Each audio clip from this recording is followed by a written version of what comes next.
Bonjour à tous et à toutes, bienvenue sur la chaîne YouTube Martin Eden. Aujourd'hui, on va continuer sur le fascisme, l'Europe fasciste, avec Hitler et le fascisme européen, qui est assez court, il est pas très long, moins d'une page, ou à peu près une page.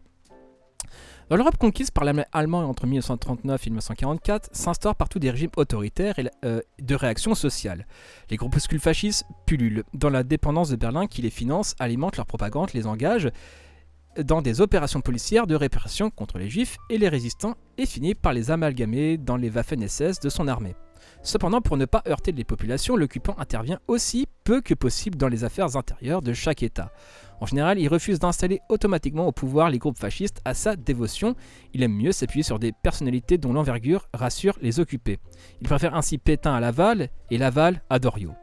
Il aurait mieux armé le roi Hakon que Quisling, le roi Léopold que Gredel, etc. Les groupes fascistes sont gardés en réserve comme force de pression sur les milieux dirigeants traditionnels. Ce qui importe, c'est l'exploitation maximale des ressources de chaque pays pour la victoire du Reich.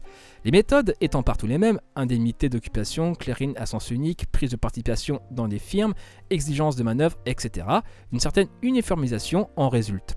Mais la propriété privée n'est pas remise en cause, la collaboration des classes dirigeantes est souhaitée, sollicitée même.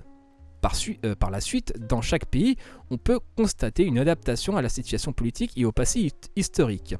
Bien qu'il y ait eu intégration de fait dans le Grand Reich et répression policière généralisée, on ne peut pas parler de véritable international, par exemple, rien n'existe de comparable au Comintern. Encore une fois, une différence entre le bolchevisme et le nazisme. La fascination incontestable de l'Europe conquise n'est que la transition idéologique de l'occupation allemande et de ses besoins.